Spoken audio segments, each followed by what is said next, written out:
Mr. Sam Shivute, Commissioner of the Namibia Revenue Agency, practitioner and teacher of Being Unlimited.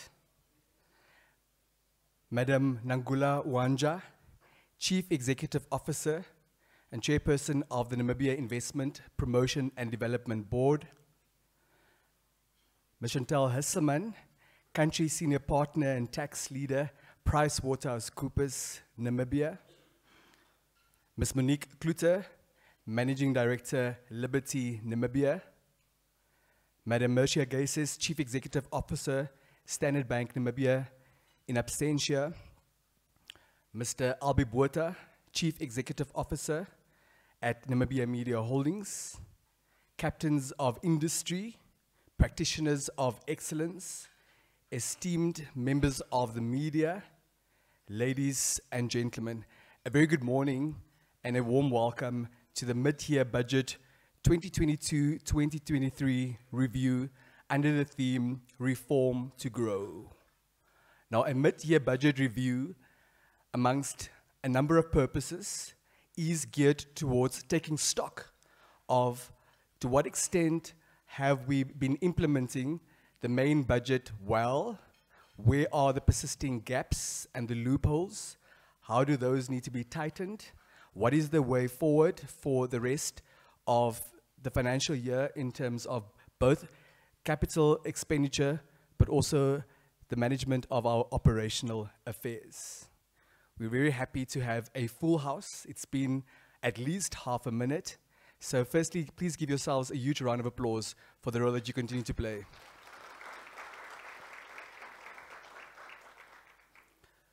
We'd also like to greet and welcome the viewers in our online and virtual space.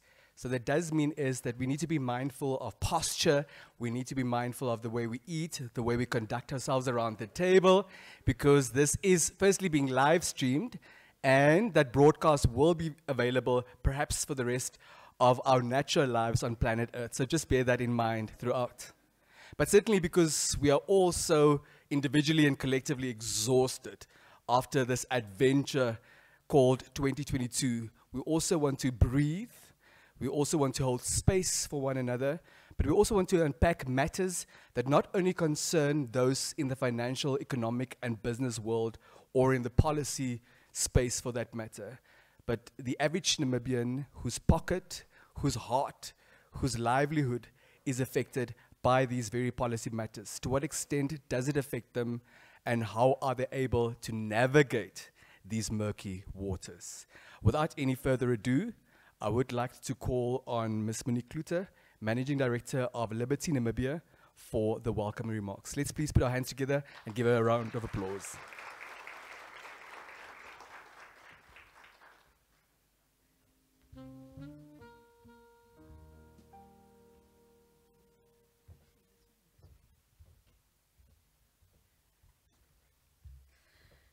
Thank you, Denver.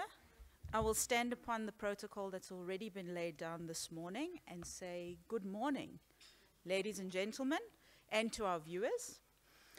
I'm deeply honored to welcome all our viewers, invited guests, my fellow panelists, and at this prestigious and critical event aimed at unpacking some of the salient points of the recent mid-year budget review, as delivered by the Honorable Ipumbushimi, the Minister of Finance, on the 26th of October, 2022. A country's budget is a critical economic instrument, essential in setting the country's socio-economic policy agenda and priorities. In doing so, it highlights projections for growth, and with it, the required projected expenditure needed to facilitate and enable this growth. It's therefore a reflection of a country's commitment to socio-economic development and its upward trajectory. Industry normally awaits with bated breath on the Minister's annual budget presentation to Cabinet, and it outlines the country's macroeconomic status and the priorities that will be addressed. And so too, the industry awaits the midterm budget review. The review was done amidst the country's quest towards recovery after what can only be described as a devastating 2 years, during which our country was ravaged on many socioeconomic levels. I need not remind you about the physical losses that we suffered, but perhaps what I need to remind is about the lasting economic damage that was caused to our landscape, resulting in the closure of many businesses right at the beginning of COVID in 2020. Laden with the challenges of loss of income and resultant job losses across various economic sectors. But as a nation, we rose.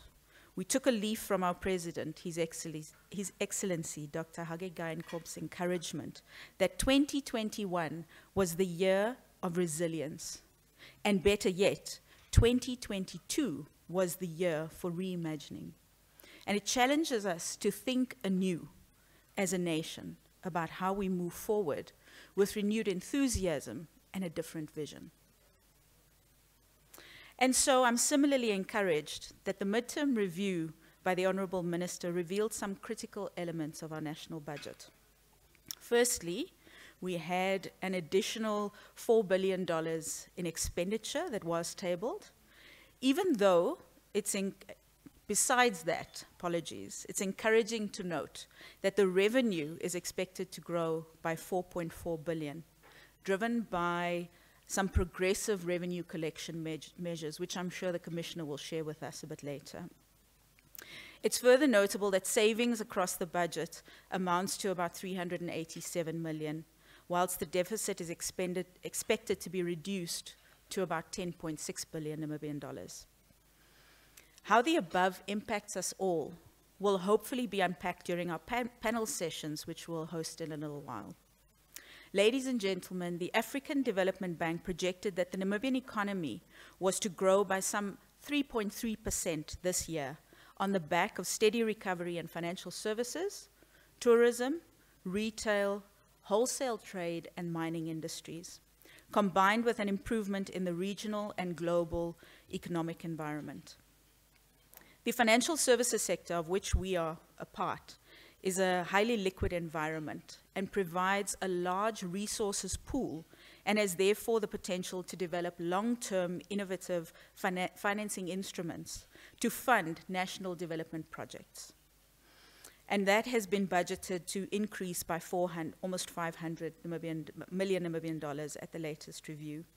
This is an indication that government puts development center stage in its list of expenditure priorities.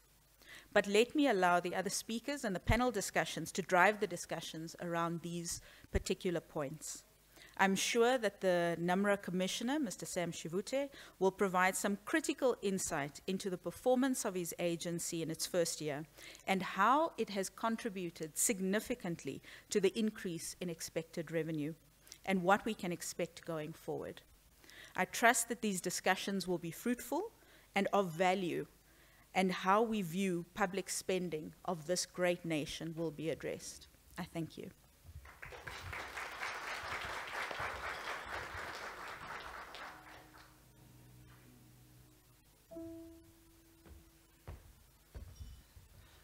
It is my conviction that Madam Monique Klute certainly deserves another round of applause.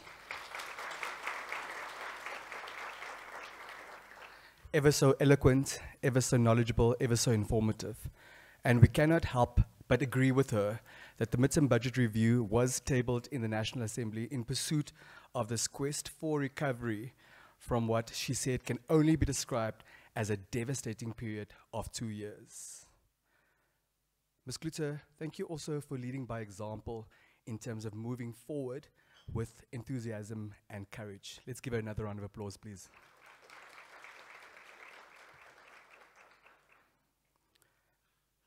We referred to him earlier, not only as the Commissioner of the Namibia Revenue Agency, but certainly also the ultimate practitioner and teacher, and he does such a sterling job of it, of being unlimited. Let's give an unlimited round of applause to our guest speaker, Commissioner Sam Shivute.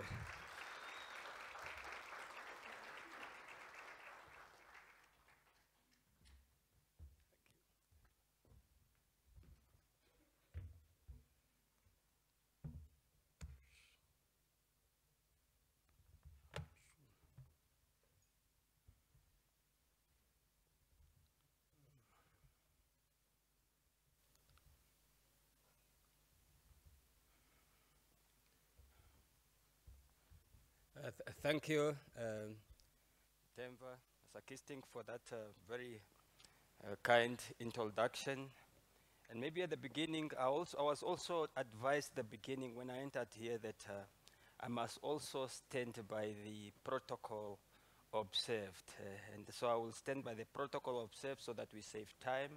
But I think, let me thank the organizer, the three institutions responsible for ensuring that there's this breakfast meeting today, because we are told that in human history, for any transformative change to take place, human beings have to meet. So when we meet, something meaningful, something impactful is likely to happen. It only happens when human beings meet. Now, I do know that the purpose of meetings like this is to dissect the speech, midterm budget speech of the minister.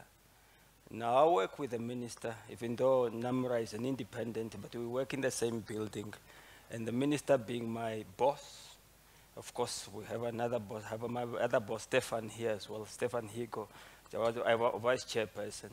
But I can't dissect my boss' speech. So that's why when I was told that I must come and make some few remarks for about 20 minutes, I then say, what is that I'm going to share? So I was thinking, and I then resolved that, because I was given a blanket approach that you can speak on whatever you want to say. And I say, wow, that's very interesting. I then indicated that, no, I think I should share the NamRa journey, because there are people that are observing NamRa from outside, and there are those who are inside and part of the journey.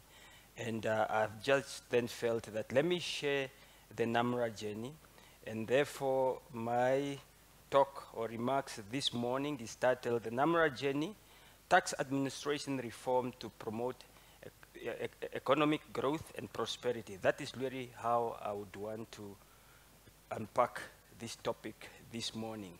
Now, there is a saying, there is an African proverb that says, if you want to go very fast, you must go by yourself. Is this thing talking? Is it working? Oh, so I can move, because I don't like just to be behind the... Now, there's an African proverb that says, if you want to go very fast, you must go alone. But if you want to go very far, you must go together with others. And that's why now in the NamRa journey, we don't want to go fast, because you know anything that can go fast, it can fall. An accident can happen sometime when you go very fast. But we want to go very far. But in going that far then, if you only go far by yourself, it doesn't make any sense. Now therefore, that's why like we are informed by our president that as Namibians, we need to hold hands and move and pull in the same direction. It's for that reason then that Namibia Revenue Agency, in our journey, we cannot just go by ourselves. We need to go together. We also know that there is a need, and there have always been a need of taxpayer education. There have always been a need for stakeholder engagement in Namibia, for state institutions to make it clear to their stakeholder what are they doing, where are they going to, because we need to inform our taxpayers, our clients, our stakeholder where we are going, so that we can also restore confidence in the Namibian people, so that we all know that the tax administration is improving, it's moving from where it was to where it's supposed to be. That's why in unpacking my talk this morning, first, I will speak to what is that have been preoccupying us since the launch on the 7th of April 2021. I also wanted to share some of the challenges and also what are we doing to address those challenges. Then, of course, I will then conclude with our vision. Our vision at NamRa is very, very bold.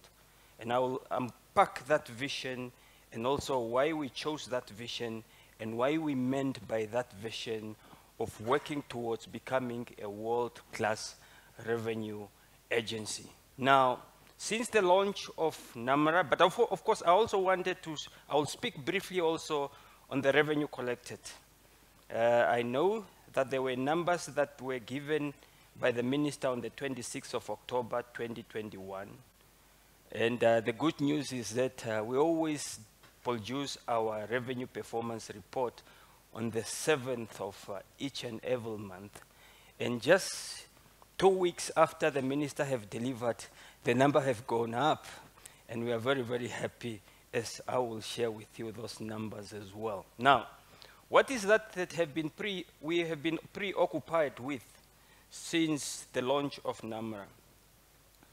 Now, with the launch of NamRa, we took 4 pillars where we said this is where we should be focused. Apart from having our strategic objective, we also say we will focus on 4 pillars. Number 1 is really focusing on people, because we know that everything starts and ends with people. And therefore, and again with taxation now, there must be a human face, and we need to focus on ensuring that we have the right people in the right position. That's what we have been focusing on. And also initially the staff that we have been working with, we've been working with the staff that have been seconded from the 2 legacy departments, that's Customs and Excise, and an Inland Revenue Department. Now we wanted then to recruit our own people, most of them from those who are seconded, but of course at management level, we were going out to recruit from outside. So we've been focusing on getting the right people in the right position. I remember 2013, when I was serving as a Commissioner of Inland Revenue by then, the challenge have always been, how can you be in the business of collecting billions, and in your staff complement, you do not even have 1 chartered accountant? And in your staff complement, you do not have even 1 admitted lawyer. And in your staff complement, you do not have a certified fraud auditor or a top key communication expert. So those were some of the questions that we asked then, 2013, 2014. I'm very happy then to report and to inform you that by the end of October, we have recruited, this is now on the NamRa payroll, about 755 staff members. And out of that, for the first time in our staff record, yes, for the time being now, we have 3 chartered accountants, and that is just the beginning. We have admitted lawyers in the books of NamRa, and many other experts, including accredited customs professionals, top agile specialists, best communications expert that you can find. And we are not yet even done, because our staff complement, the approved staff complement, is 1,550, and we are making good progress. So that is with regard to getting the right people in the right position. And also for the first time as well, we have detectives, and we still have to work on strengthening the investigative capacity so that we can really get there where we're supposed to be. That is now pillar 1 with regard to working on people. The second part, when you are building the institution, because we focus on people, you focus on systems, you focus on processes, and you focus on organizational culture. Now, on systems, now within any tax authority, there are 2 key systems. That's your customs administration system, and I'm talking about this customs administration system because many people, when they talk here about a revenue authority, they only think about it's a receiver of revenue or tax administration. What they do not know is that there is also a component, a tax authority comprised of many other departments, your IT, finance, HR, but of course then you have your traditional departments like your customs and excise department and domestic taxes. Now within customs and excise perspective or space, you need to have a system. You have a SCUDA system. It's a legacy system, it has been there. And most of you have been aware that in 2020, 2019, Namibia launched the integrated tax administration system. Then, of course, there are many other systems, including ERP. So we have then made sure we looked at these systems, starting first with our SCUDA system, and noted that our SCUDA system required some upgrading, and we needed to ensure that it's upgraded so that it's at par with the best system that you can find in the world. It must be at par with the system that you can find at SALS, the system that you can find at Her Majesty Revenue and Custom in UK, the system that you can find in the state, the system that you can find in Rwanda. And all that, the reason for us to ensure that we are working with UN for this system to be upgraded and optimized is for it to be in a position to give best service, so that, because in the custom space, the procedures and the processes and the way of doing things, there is a requirement for certainty and predictability and simplification of all the procedures, so that at all the borders, just like what you experience at our Namibian borders in South Africa or Botswana, Zambia, it should be the same service and processes like you can experience at all other borders in the world. Because all the standards are set by World Customs Organization, and we are members of World Customs Organization. Haitange, thank you. I just heard we paid our membership yesterday. Thank you for that. Now, so the SCUDA system is being optimized and being upgraded. So we're in that process. Then we have our ITAS, Integrated Tax Administration System. Integrated Tax Administration System had some teething issues. After it was launched for 2 years, no system changes could be effected. The service level agreement was not in place. Some taxpayers who are using on ITAS, they are complaining and they were not getting the service that they were supposed to get. What I would want to tell here is to say that things are not 100% as we are talking now or a year ago, but the good news that you need to get so that you can pass this to all those who are not here. And I'm very happy I heard that this event is being streamed live so that Namibian can get this important information. Is that the good news is that the service level agreement with the service supplier have been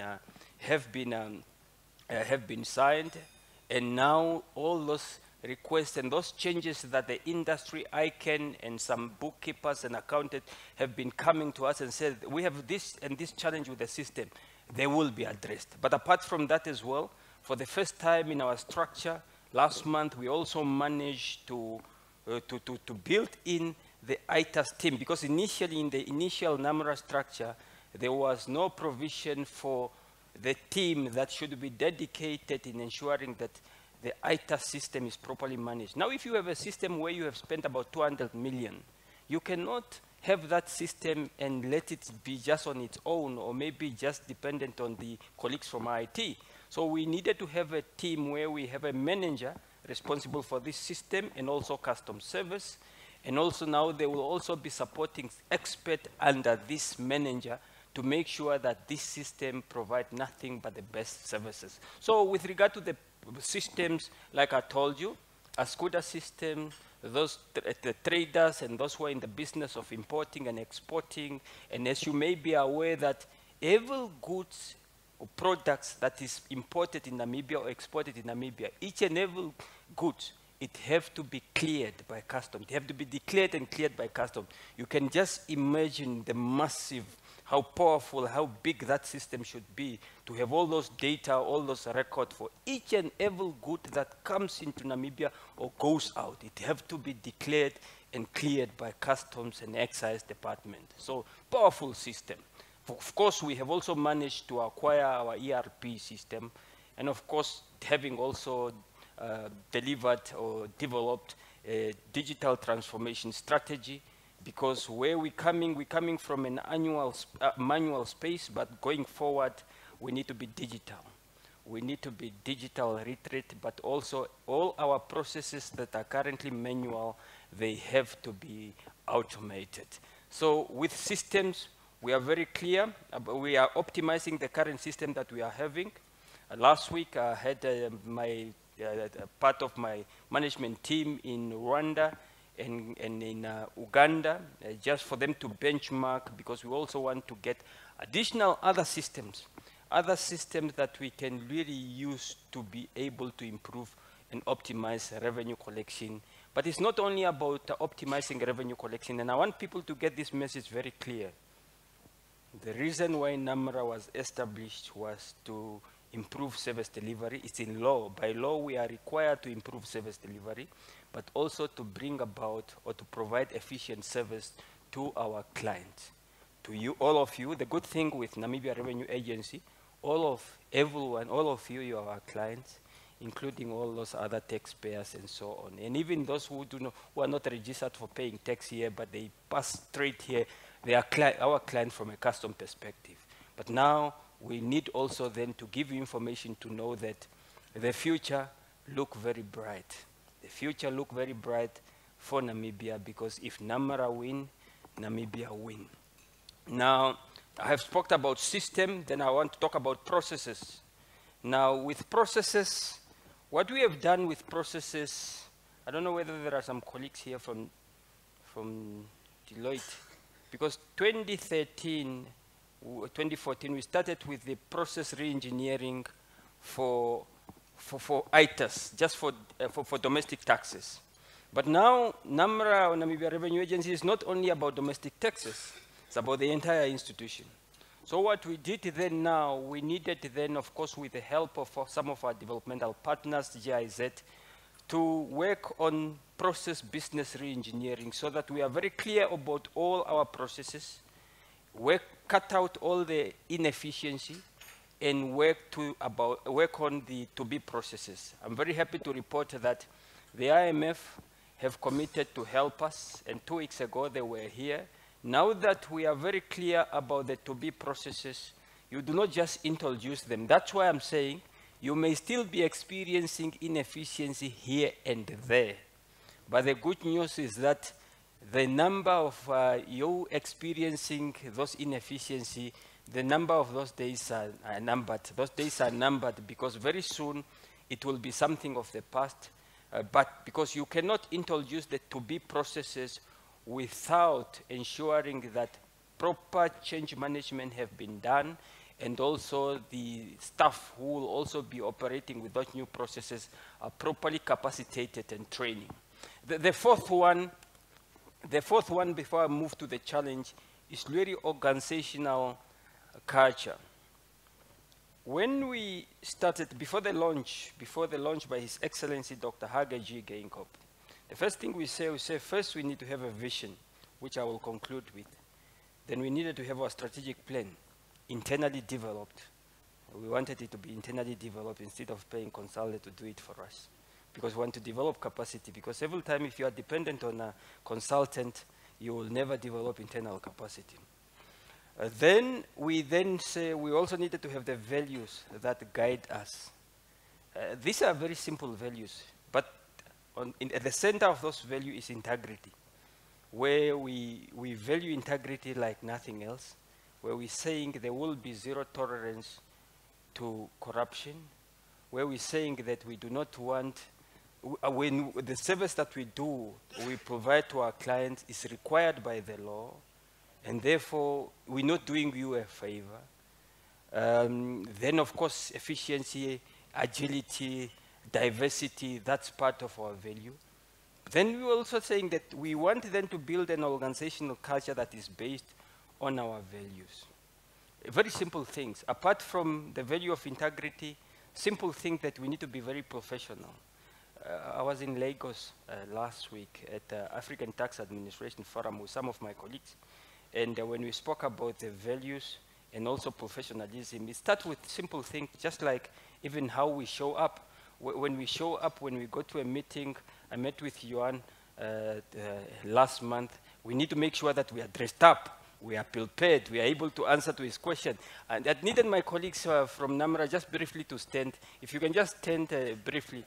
Yeah. So when we were in Lagos, you can see the navy and the touch of an orange.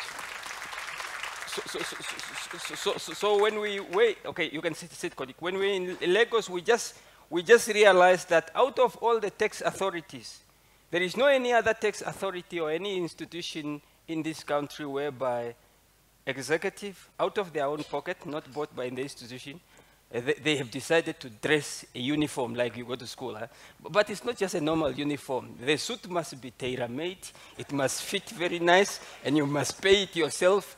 You understand? So those are simple things. But most importantly, the value organizational culture that we want to address is that we need to be responsive to our clients.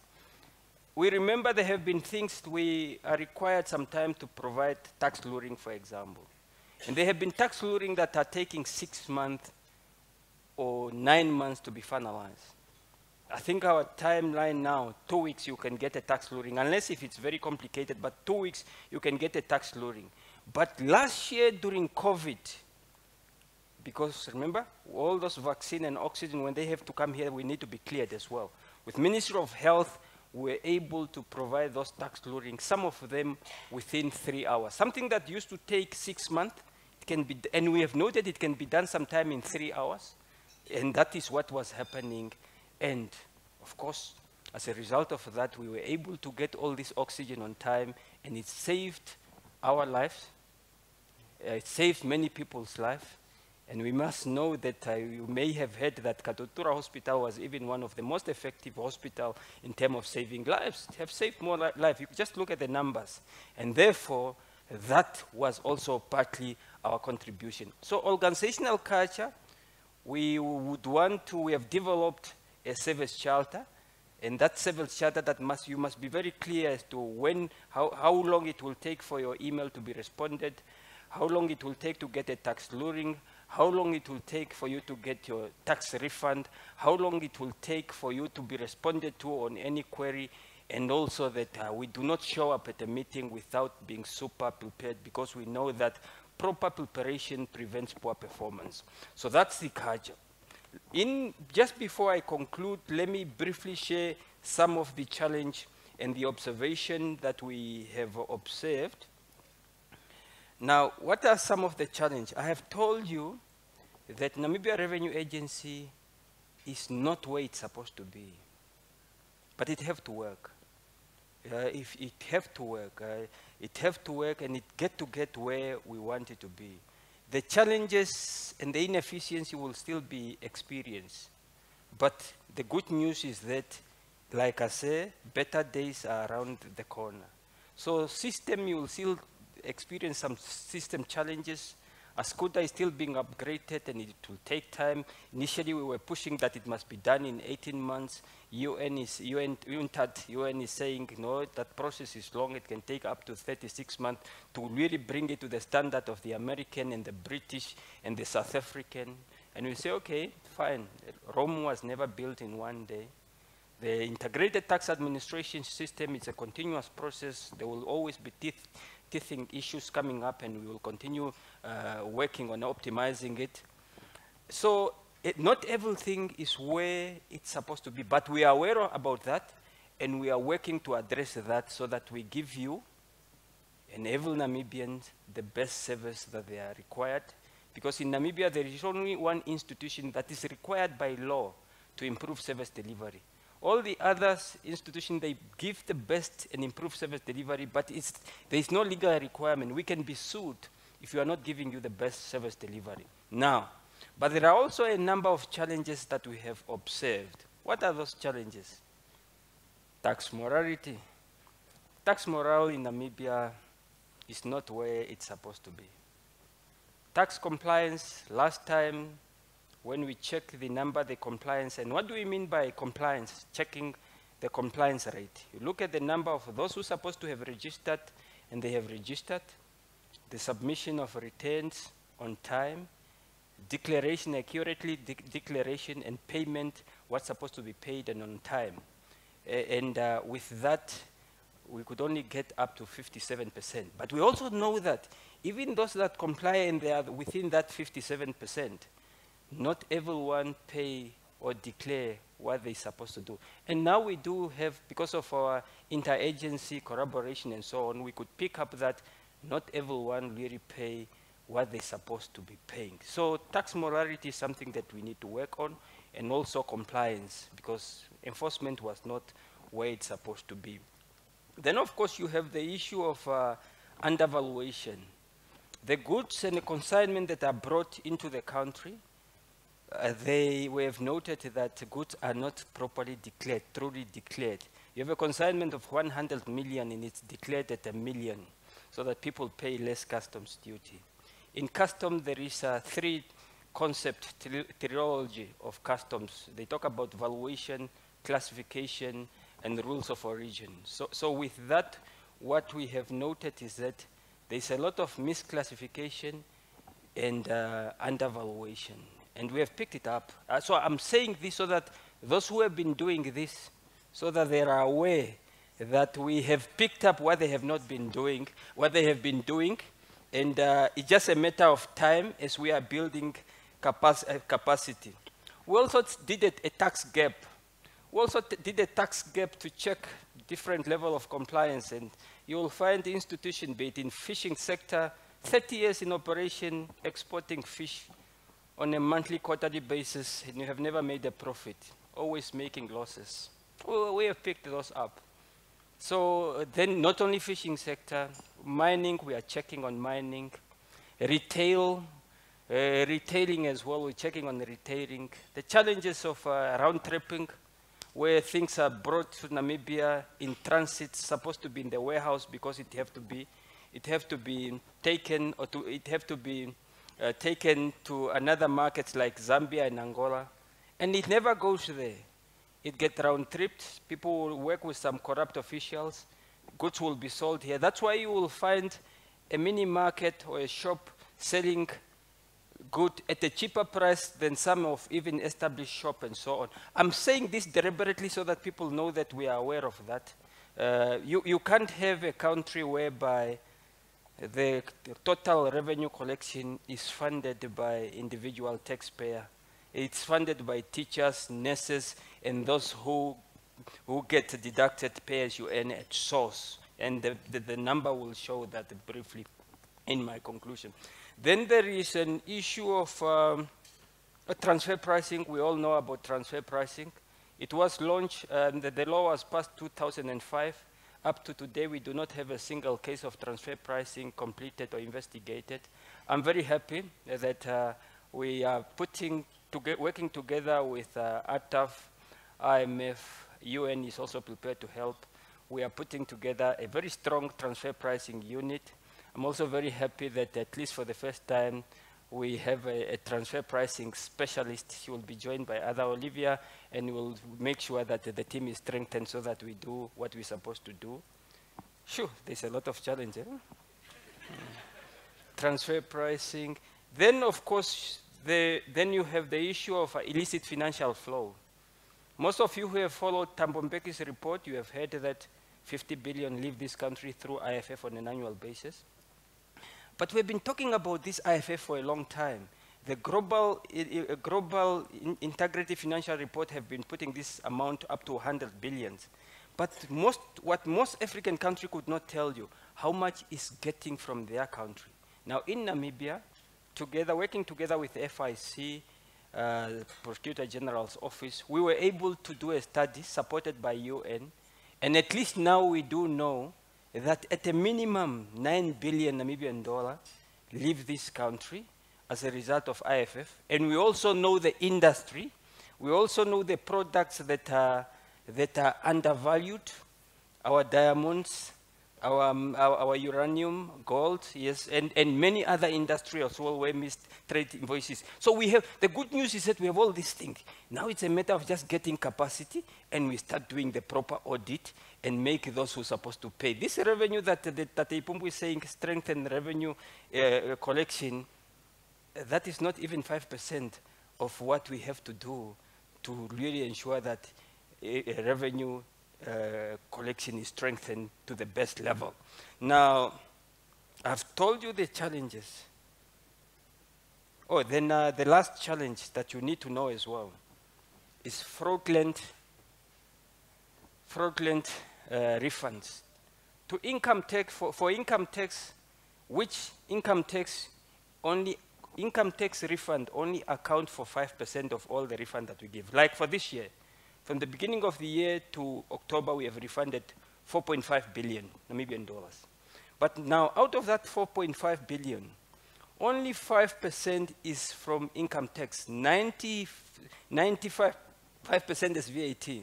Now, with income tax, we have then seen that we will have people from more than 41 institutions, government and private sectors, people over a period of 7 years or so, whereby on an annual basis, they are getting between 100 to 300,000 refunds that they have not been entitled.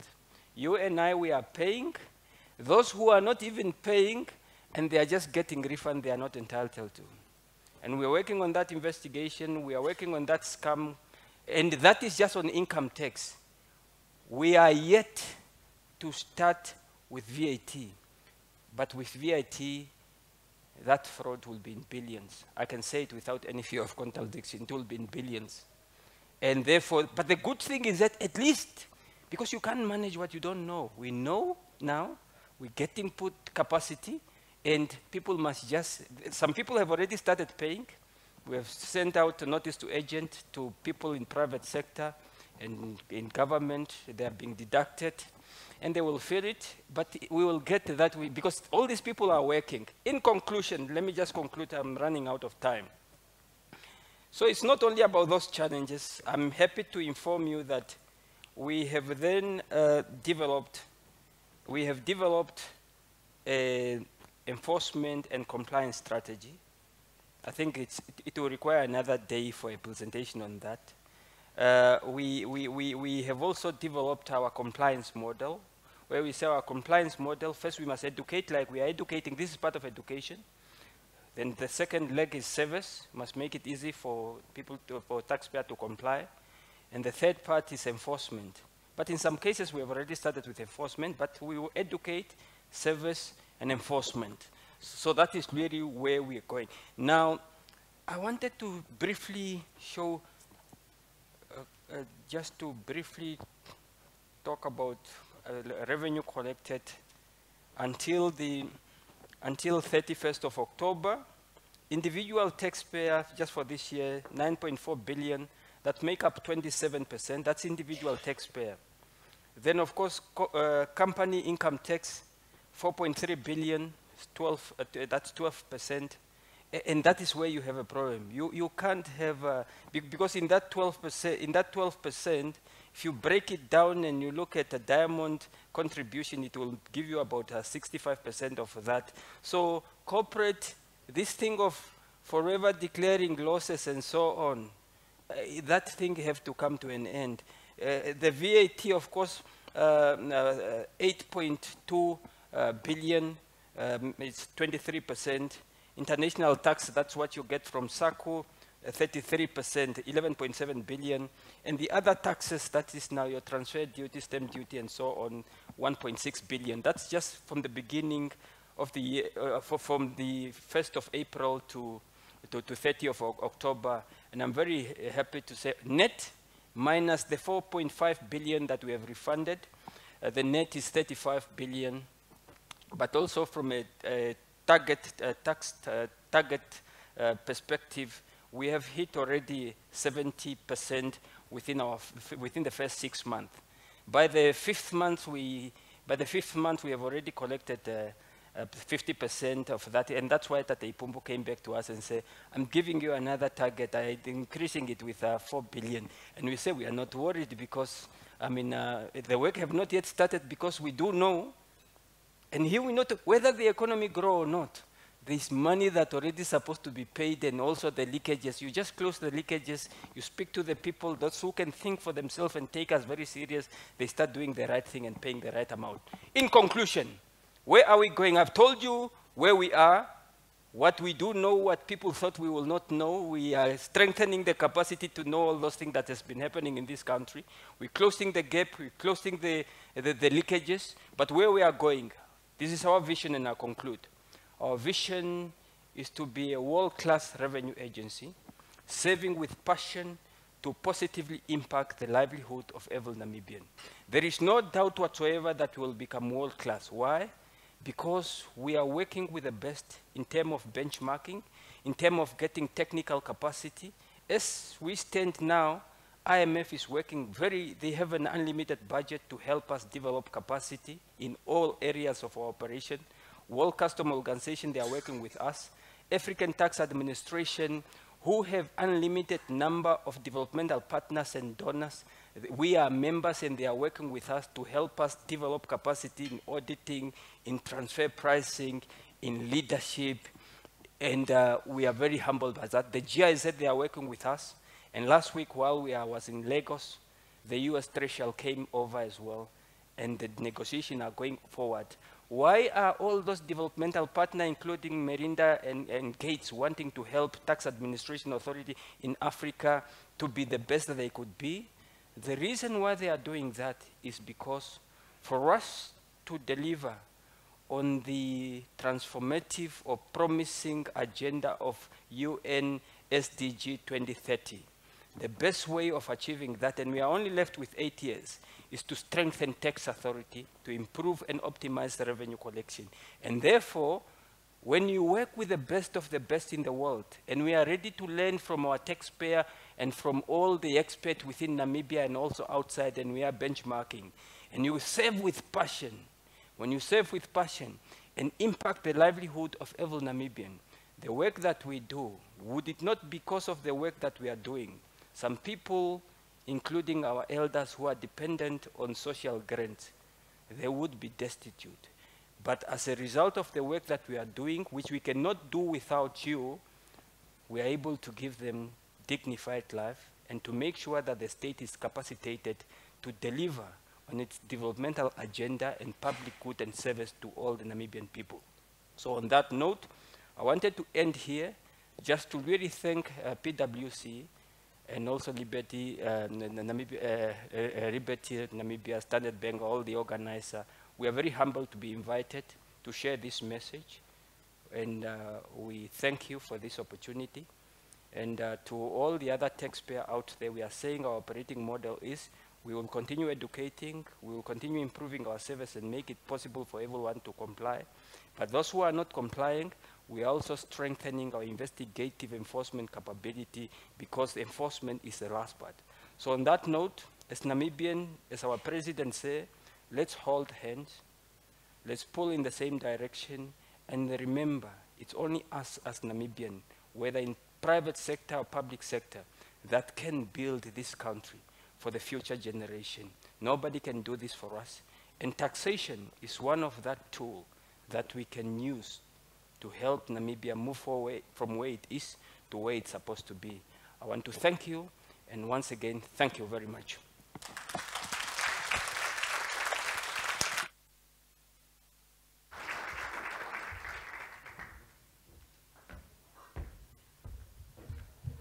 If the boss of a national revenue agency does not at the very least instill some form of fear within the populace and the citizenry, we certainly are in trouble. Let's please give Mr. Sam Shivute a huge round of applause. My fear is so evident that I even brought my NamRa notebook with, just to show to him and Mr. Ndoroka there that in fact I am using it. Commissioner Shivute, there cannot be a dispute about the fact that if NamRa wins, Namibia certainly will win. We're very happy that you not only continuously walk us through all the milestones that you and the team have been accomplishing since you hit the ground running, by, amongst others, assembling that dream team, having appointed in excess of 700 people on NamRa's payroll is certainly no small feat. But what we're also grateful for is you accept responsibility for the continuous challenges faced by NamRa, but making it very clear that NamRa can only work if we all work. This is our country. Its well-being certainly is our responsibility. We're about to proceed to my most favorite part of the engagement. I'd like to call again on Commissioner Sam Shivute to join me on stage. We're about to embark on a panel discussion. Commissioner Sam Shivute, please. Please note very well to Commissioner Shivute and all the panelists, the green chair is mine. We do not want to cause any confusion we certainly do not want to give any offense this morning. So be mindful, Commissioner. The second chair will be yours. The first one is mine. Thank you very much. On behalf of Standard Bank Namibia, I'd like to call on economist, Mr. Solomon Kint. Let's give him a huge round of applause. And we know the times are tough, but we need not hold back on the applause. It doesn't cost anything, right? Allow me to also call upon Ms. Monique Klute, Managing Director of Liberty Namibia. Let's give her another round of applause. Ms. Klute is such a trailblazer. Look at her funky hairdo this morning. Not only a wealth of knowledge and expertise, but it's the trailblazing for me. Let's give her another round of applause. Last but not least, PWC Namibia's no-nonsense tax partner. He goes by the name of Johan Nel. Let's give him a huge round of applause.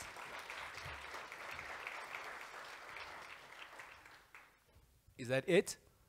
That cannot be it.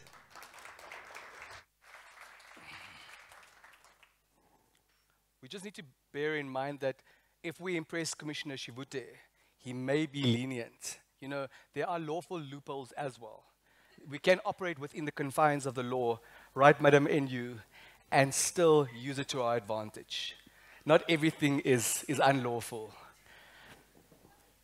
Commissioner Shivute, I would like to, without any ado, start with you, please. We have seen the Minister of Finance, Ipumbishimi, when he tabled the midterm budget review in the National Assembly recently, announced, perhaps to the surprise of some of us, a projected increase in revenue to the tune of approximately 4.4 billion Namibia dollars. From your perspective, what exactly would you attribute that to? Thank you very much, Denver. We are very happy to note that the Minister have acknowledged the improved revenue collection.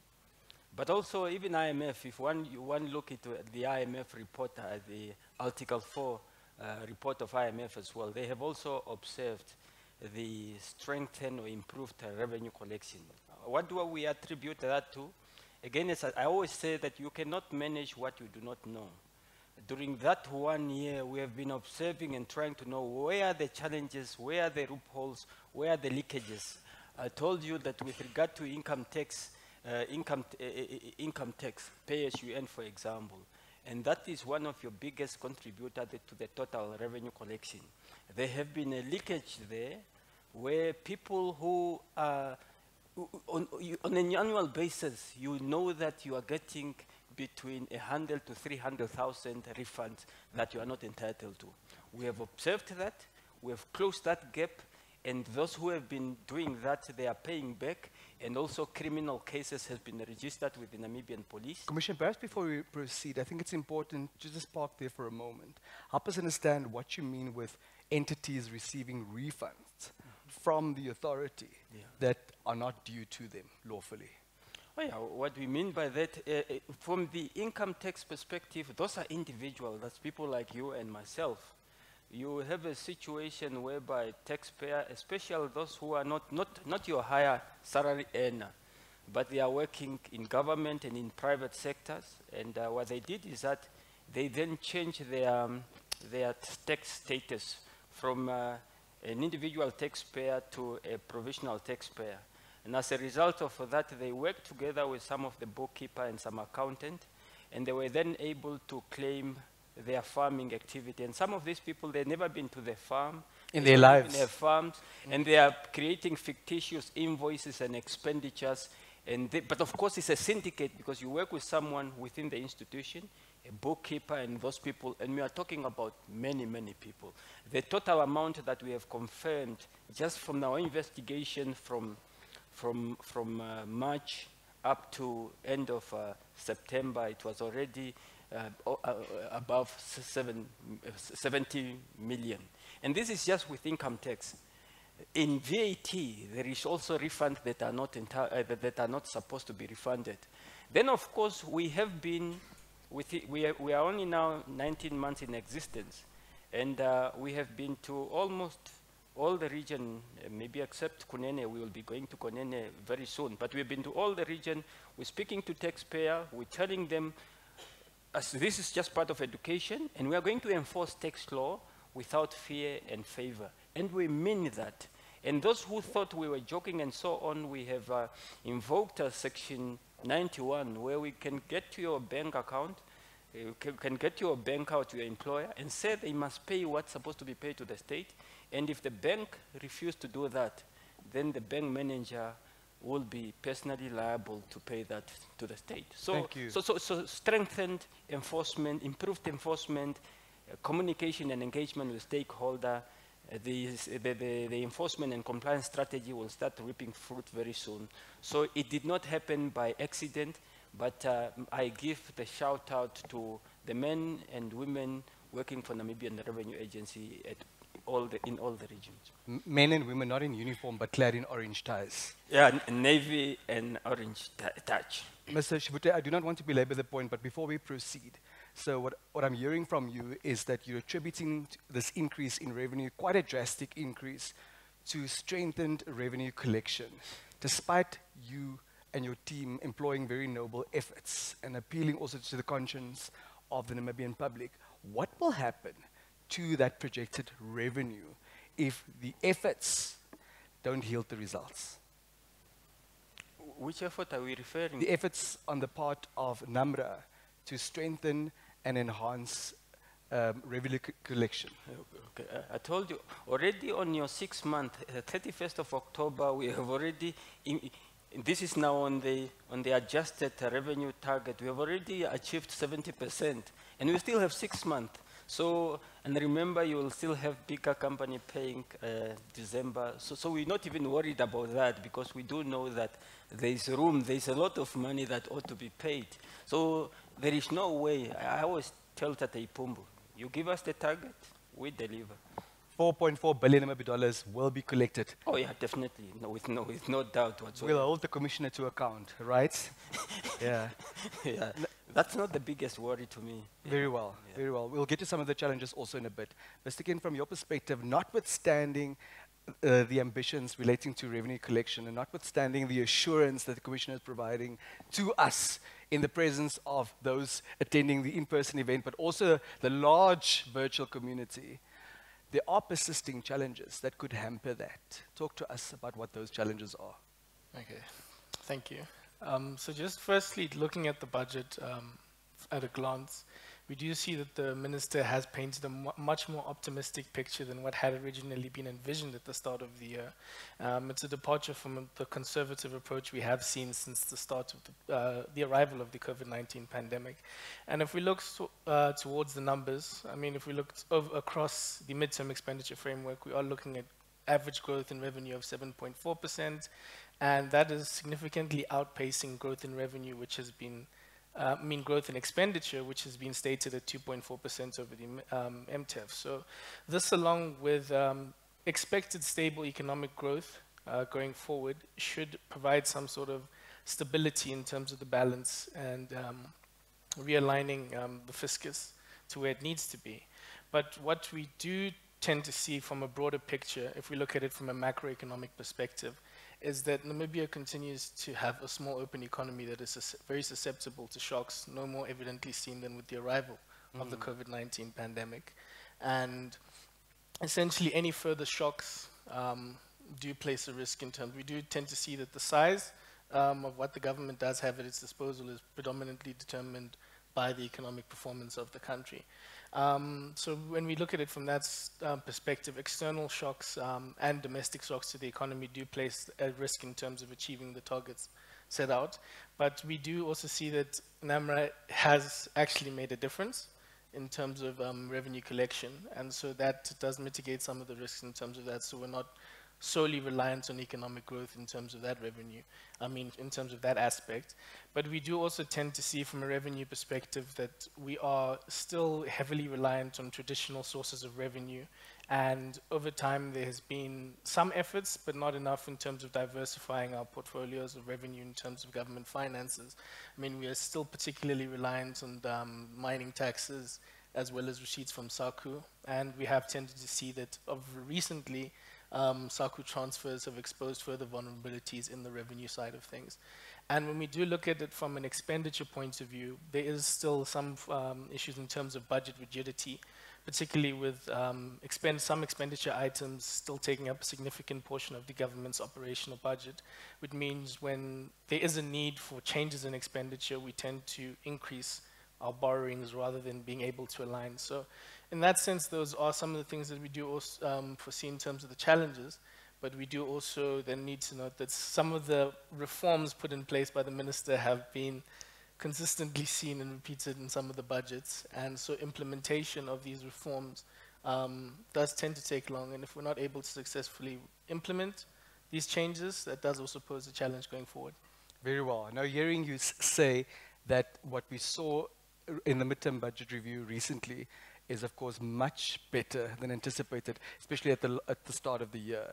And bearing in mind that we are a small open economy, not, in fact, far from immune to any external shocks, would you say that the picture that's being painted to us is too good to be true?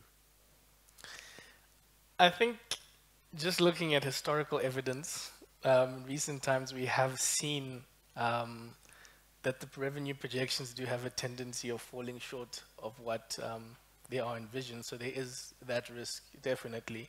But I think in the past, we haven't had a strong institution such as NamRa to be able to stop the leakages and help further drive revenue in terms of that. It does at this stage look optimistic. I don't know, particularly from the expenditure side, if we are likely to see this 2.4% growth. It seems a bit ambitious, but we will obviously then hold the minister accountable to these. And what we do tend to see is that changes do tend to come in once we do see that the targets being chased aren't actually achieved. Thank you, thank you. Ms. Klute, I think there's overarching consensus in the land of the brave that we are hardly able to tighten our belts any further.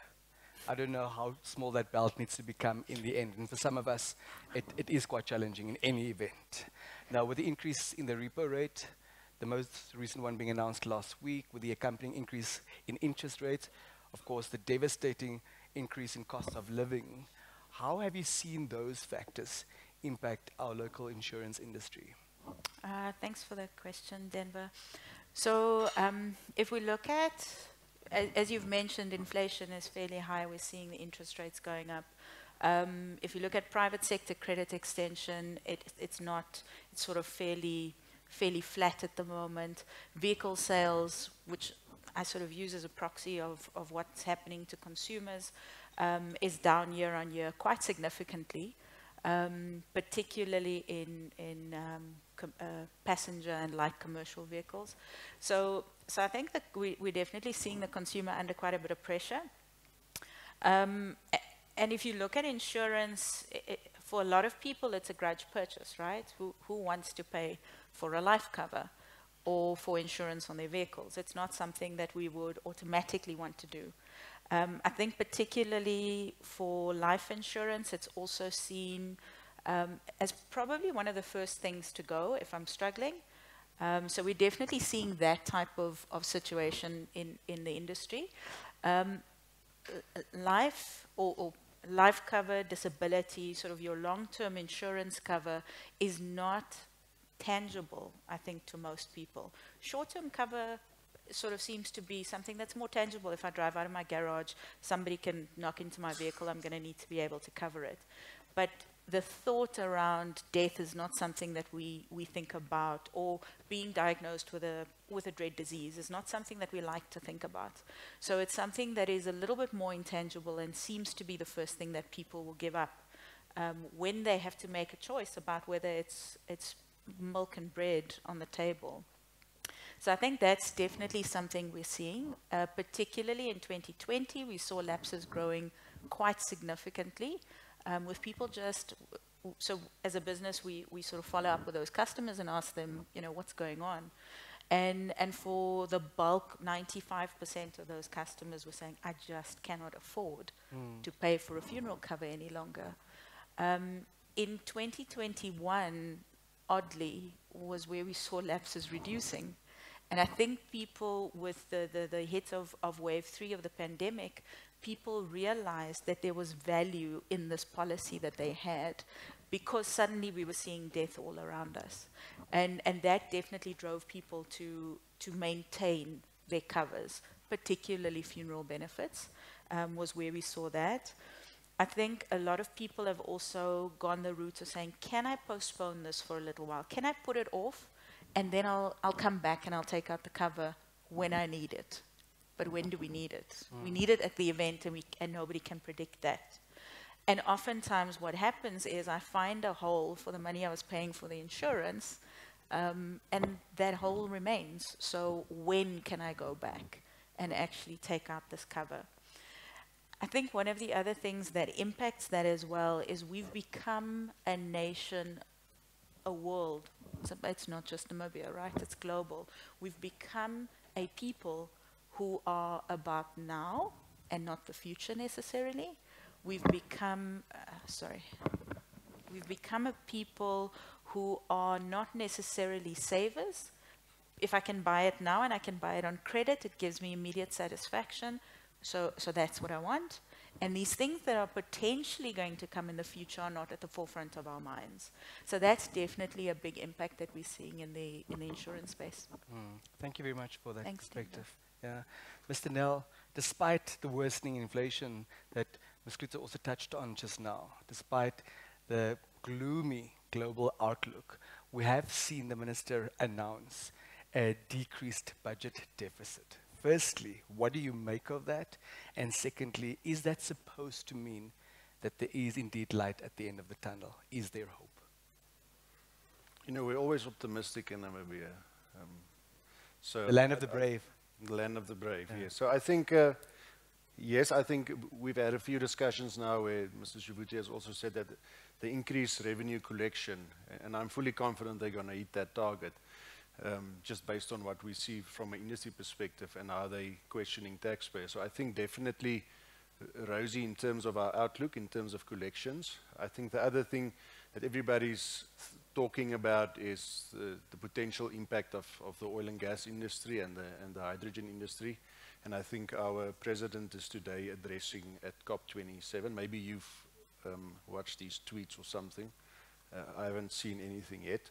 But yeah, so I think on that basis, yes. And then on the other things that's positive for Namibia, for Namibians, is the potential tax changes that's coming through. That's been announced. So there will be an investigation to raise our tax threshold where you don't pay tax from 50,000 to 100,000. So again, that impacts on the lower income, but again, gives them more disposable income to invest in our economy. So that's definitely a positive for Namibians. And then, of course, for the non-miners, so companies that doesn't do mining, they are going to look at reducing the tax rate in FY 24-25 to 31%, and then subsequently to 30%. So again, positives for the country. It will affect our revenue collection a bit because of the reduced, but one of my colleagues gave me an interesting curve. It's called the, I have to get the name right, the Laffer curve. I don't know if you've ever heard of it, but it's about optimizing your tax rate for maximizing your revenue collection. And there's a certain point where it becomes counterproductive.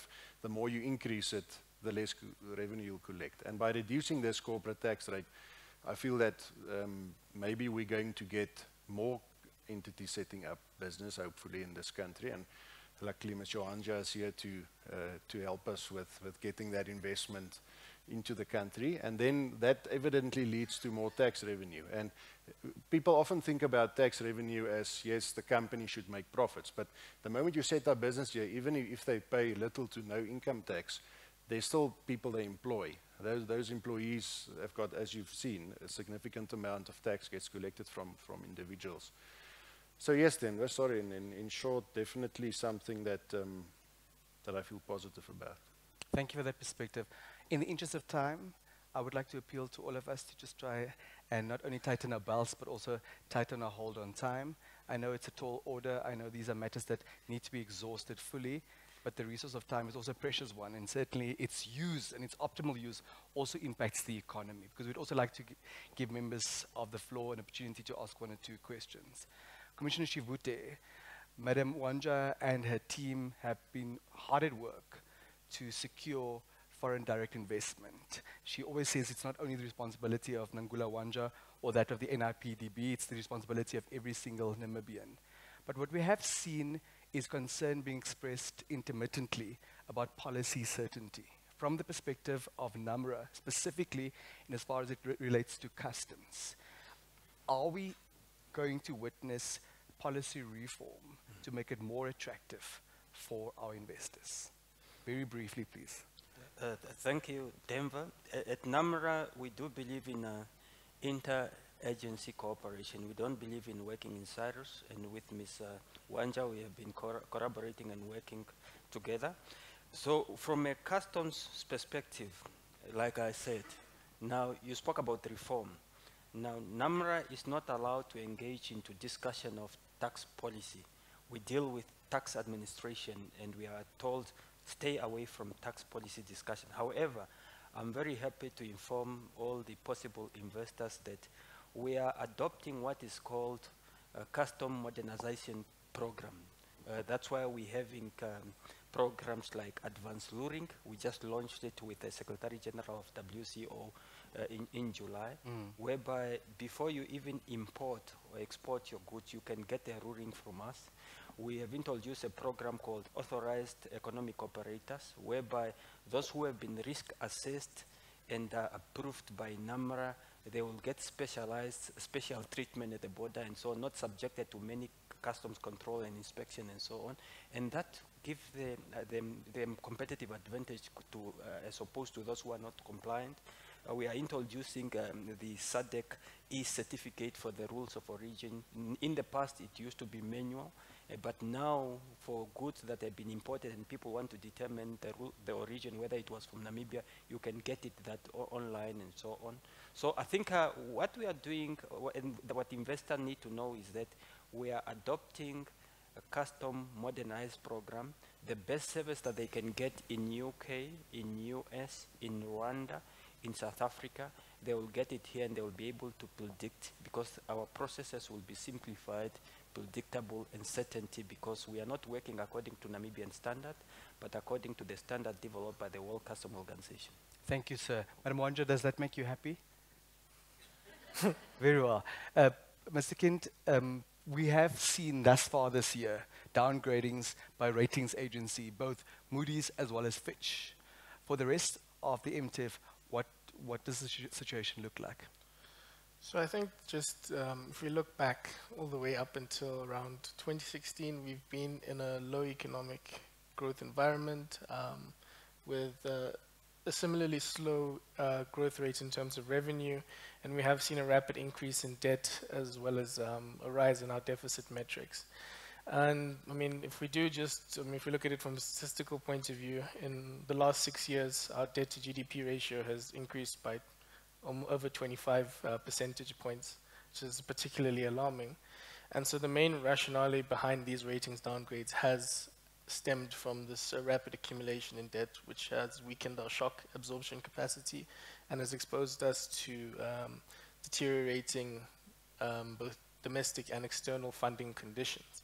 And so given that our fiscus has been deteriorating for quite some time, it does make sense as to why we did see these rating actions taking place. But I think going forward, given that the ambitious targets that we have been given by the Honourable Minister and the sustained economic growth that we are expecting to see over the midterm expenditure framework, it's likely that we would see now a more stable outlook, provided that we do actually achieve our targets. But there is downside risks, and failure to effectively lower the deficit, which would lead to further widening of the debt to GDP ratio, and any further shocks that affect the long-term growth trend of the country, do place a more downside risk in terms of the outlook going forward. Trust in economists to give rise to collective anxiety. Thank you very much for that perspective. Yeah. Ms. Kluter, very briefly, we'd like to hold on to that hope instilled by us from the perspective of Mr. Nell, that as the land of the brave, we always believe that there's light at the end of the tunnel. But you know, because of how tough times are, many people are wondering, will ever be able to afford to retire. Imagine after such a long, hard life, you're even scared to go rest because there's no money to, resting costs money. How has the present economic climate affected retirement? Briefly, please. Thanks, Denver. Resting costs a lot of money. Resting is very expensive. What we've seen from an administration point of view, and there I must give props to NamRa, when we do obviously process anything on a retirement fund, you've got to get a tax directive. And a few years ago, it would take you 5 working days, and it was counted on the calendar. So you'd drop it off on a Wednesday. Only by next Wednesday afternoon could you go and collect, and some days it wasn't ready. Now, pretty often, it's within a day, sometimes within a few hours, that you can actually receive your tax directive request. So that's very, very good progress.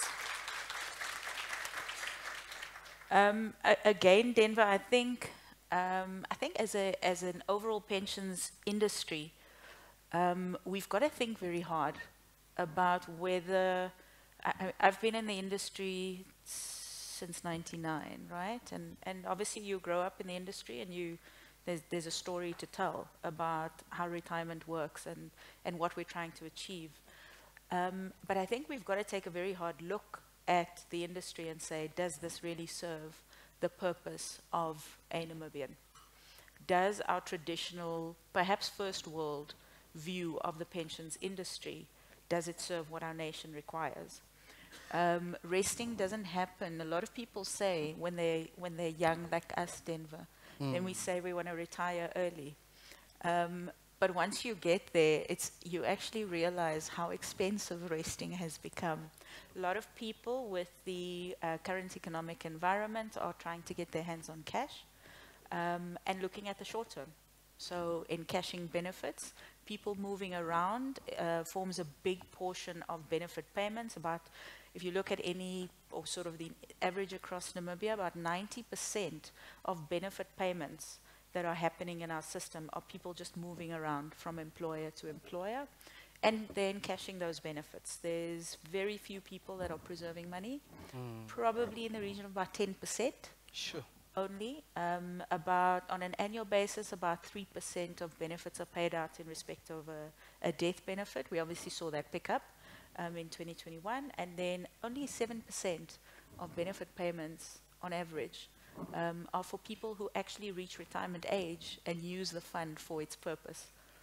So we're definitely seeing a lot of people are starting to ask the questions around, is this really what I need? And I think it's a wake-up call for the pension fund space to say, do we continue on this trend, or do we start looking for something different that serves the need of a Namibian and not the sort of idea of what pensions is? Thank you, thank you. In order to hopefully rest ultimately, we cannot rest on our laurels now. The hard work is now for later. Yes, that's the intention. Mr. Nell, very briefly before we open up the floor to 1 or 2, maximum 3 questions, we have seen some relief for income taxpayers, particularly towards the lower end of the bracket.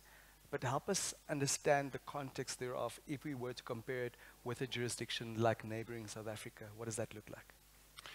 Yeah, so the proposed, well, for now it's only an investigation. I think it should be clear that it hasn't increased from the 50 to 100,000 for individuals. It's only the investigating the impact of that. In South Africa, the threshold where you don't pay tax as an individual is around about 90,000, 91,000. But they've got different age categories. So if you're over 65, then that jumps to 140-odd thousand. So and that facilitates that rest that we're hoping for. Yes, of course. Yeah. And then over 75, it's even more beneficial. Yeah, Yes, because resting time also gets limited then, unfortunately. In terms of our tax rates, I think South Africa's got quite high tax rates when it comes to individuals, but their first bracket that gets taxed at 18% runs at up to 226,000, where we currently only at 100,000. So yes, definitely a positive if we can put that through. In any jurisdiction where there's tax, the high income earners is where you collect a lot of the tax. And I think we're already high at about 37%. But yeah, just in terms of when we talk about comparing ourselves to our neighbors, we hope that the SEZ policy comes through during this year, because with the repeal of the manufacturing incentives in the EPZ, we do see some investors not willing to take the risk in Namibia because they're not sure about the landscape of the tax.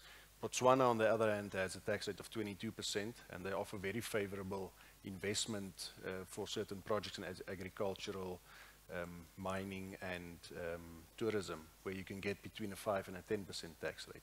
So some clients of ours have already expressed interest and say, listen, if they want to expand, it may be better for them to go to Botswana if they're exporting goods to the rest of Africa. So definitely something for us to work on.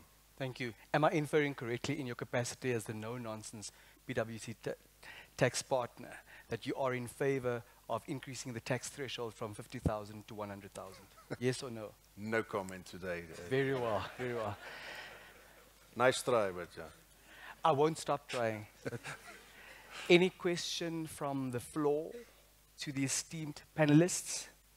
We'd like to take 1 or 2, maximum 3. Any question from the panel? Where's Mr. Albi Botha? He always has such invigorating questions. Let's just supply Mr. Botha with a microphone, please.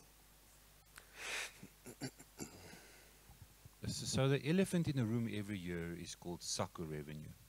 And what I've noticed is that we've received significant amount already from SACU, 11.3 billion. Now my counting is not so good anymore. I write words lately a lot more. I understand that our budget for this year was 15 billion. So that means that we are way ahead on our SACU revenue collection. And when I heard the Minister make the speech around the extra 4 billion, it was a bit like a moment of hope. But I'm still a bit concerned that if that moment of hope is based on the SACU revenue that's significantly more than we budgeted for, that internally we still have our challenges which are more than real. I don't know if your comment, Mr. Shivute. I know, Mr. Kent, you touched on it when you expressed concern about how we have not yet managed as a country to diversify our sources of revenue. So may I put you on the spot to please tackle that one briefly?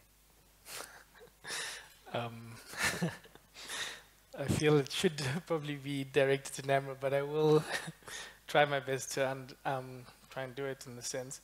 I think, yeah, it does paint a bit of a worrying picture in terms of where we are actually still very reliant on one certain source. But I think just from my understanding of what we have heard from the Commissioner, Mr. Shivute, is that the gains that we are seeing are not just coming from the SADC revenue increases that we are seeing, but rather from increased tax collection efficiencies within our own system here. So I don't know, Mr. Shivute, if you can perhaps add on to what I'm saying here in terms of, are we actually seeing that the increases are only coming from SACU, or do we actually foresee improved increases as well from our side? Is that Standard Bank efficiently passing the buck to NamRa? Commissioner Shivute. Yeah. No, it's fine. Yes. The increase that has been observed is not based on what is coming from SACU.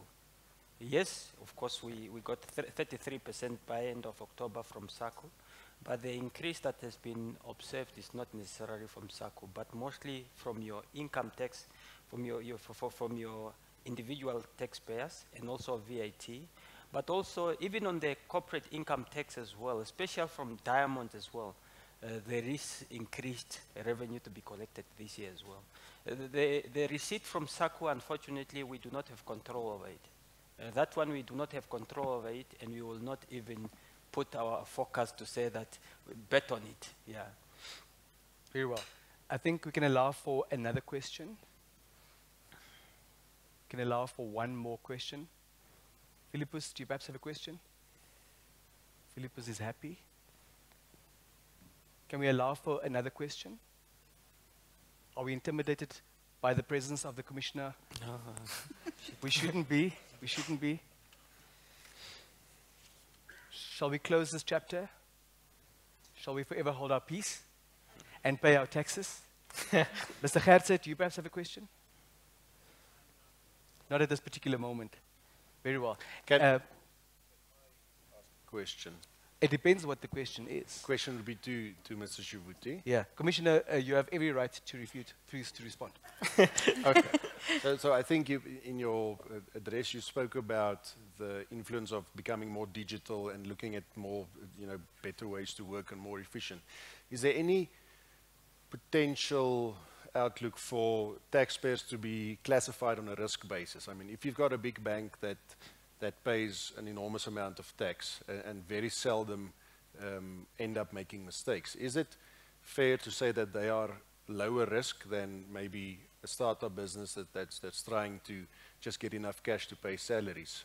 What we see globally is that taxpayers get rated according to their risk profile, and therefore there's less procedures when it comes to refund audits, because inherently the company that's got a public stakeholders will not take risks that's going to be bad for their reputation. Thank you.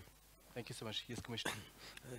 Yes, Mr. Nel, yes, we're moving into that direction where our approach should be risk management based, but first, even before we get there as well, this year on our strategic plan, on our strategic objective, we added a 7th strategic objective, that one of improving or developing data management and data analytics. That is really where we want to develop more capacity, so that we must be a data-driven institution, and even the way you deal with your taxpayers, it should be based, you can't deal with them saying all of them, you just deal them with the same. Some people pose more risk than the others, and you have to deal with them accordingly. Some people, they are not complying, but just because maybe they are struggling or they do not know how to comply, you must help them to comply. Then you have those who just think they are smart, they will not want to come to the office and they refuse to comply, and those you need to use the full wrath of the law to deal with them. So you can't deal with the people at the same level, but risk management is key, and we are moving into that direction. Commissioner Shivute, the full wrath of the law in that context does not include minimum force, or does it? Yeah, when you talk about the full wrath of the law, it's like maybe this year you may have seen something that you have never heard before. Already around August, September, you may have heard about people who have been arrested while trying to bribe our officials. Money have been confiscated, they've been arrested. So that is what we mean by full wrath of the law.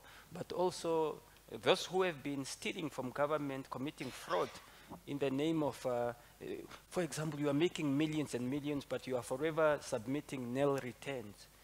Your bank account shows that there is a lot of transaction, but every time you are forever submitting nil return. So there are two ways of dealing with those people. Administratively, you audit and make them pay, but going forward, we are saying those who have been committing and having become millionaire out of stealing from government, we are going to prosecute them, because we can use common law and deal with you with a fraud case. Number of cases have already been registered. A lot of people have to be arrested. And those that have stolen from government, this is the right time to start paying back even before the law enforcement come to them. But we are also improving inter-agency cooperation. Thank you. Working with IFIC, the Namibian Police Prosecutor General Office, the Bank of Namibia, and everyone. So we have to build a strong NamRa, so that NamRa win, Namibia win, and we move forward. Absolutely, absolutely. I'm very worried to say in conclusion, because Commissioner Shivute said that a couple of times and I was getting quite nervous at the back. But in conclusion, ladies and gentlemen, practitioners of excellence, Mr. Nel, very briefly, you have about 30 to 60 seconds from where you stand as someone who believes that part of the answer lies in extending the tax threshold from 50,000 to 100,000. What is the answer? What is the way forward? I think it comes down to what we've been saying over the last 5 to 10 years at these events, and that's about policy certainty and making sure that people are confident when they come into our country, that they know what to expect, and that they can be treated fairly from an investment perspective and from a tax administration perspective. So if we sort that out, I think we'll see a lot more investor sentiment. Thank you very much.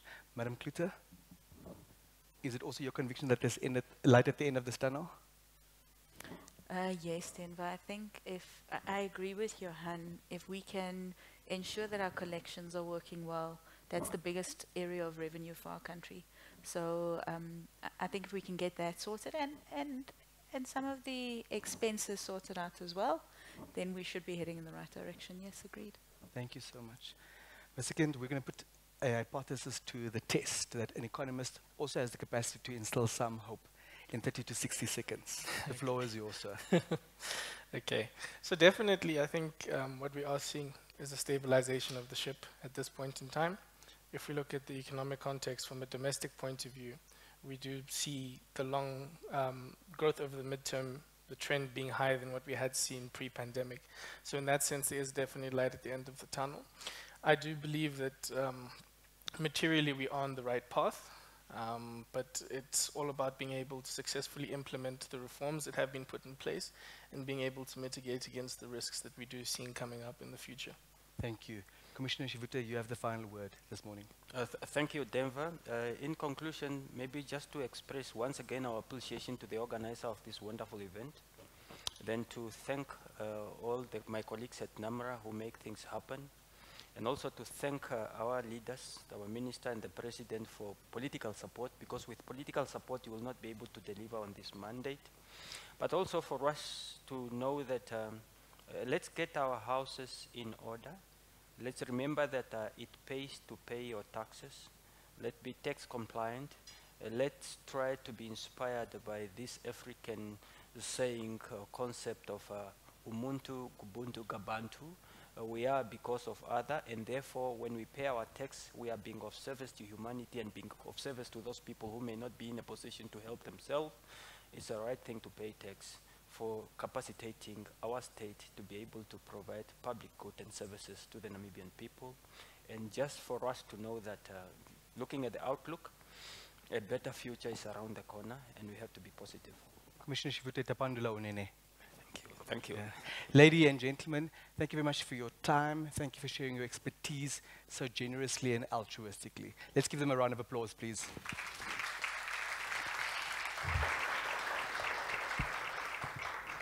You may remain in the spotlight if you so wish, but you're also allowed to disembark the coach. Thank you very much. Let's give them another round of applause, please. You've been such an amazing crowd. Thank you for your patience. Thank you for your indulgence. Thank you for not having questions.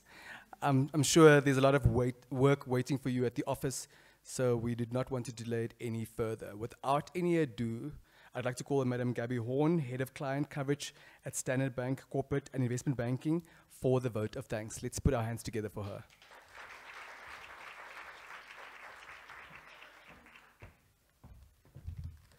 Ladies and gentlemen, I'm not mic'd up, so I hope you can hear me. Thanks very much for attending. It's my pleasure to provide the closing remarks on behalf of Standard Bank today. On the 25th of October, Honorable Ipumbushimi, the Minister of Finance, delivered his midterm budget review under the theme, Reimagining a Better Future for Our Youth. The Greek philosopher Pythagoras said that the beginning of every government starts with the education of our youth. This is especially true in Namibia, as the median age of our population is a mere 21. I commend the Honourable Minister for the initiatives to promote economic growth, notably the proposed reduction in the corporate tax rate in the near term.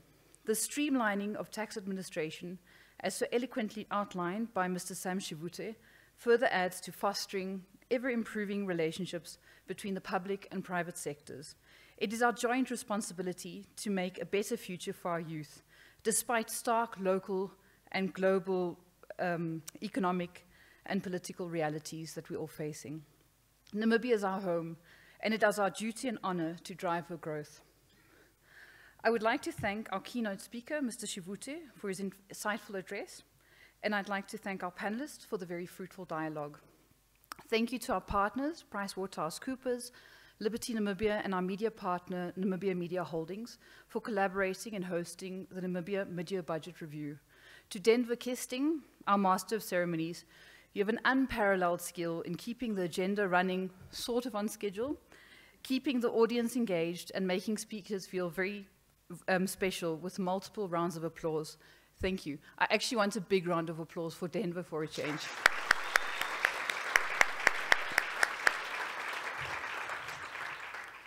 Thanks to the Winter Country Club for the beautiful venue, the strong coffee, and the delicious breakfast.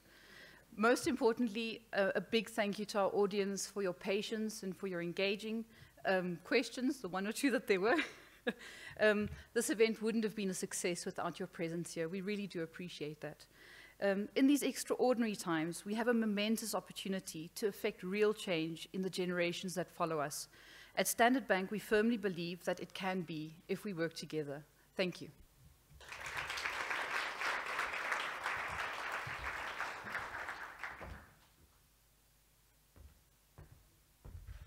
I don't know how customary it is to express gratitude to the person delivering the vote of thanks, but she did such a sterling job.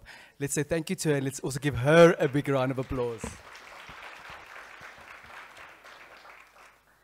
I'd like to thank those who've made this possible once again: PricewaterhouseCoopers, Standard Bank Namibia, Liberty Namibia, and Namibia Media Holdings. Thank you very much for delivering this flagship review event on an annual basis.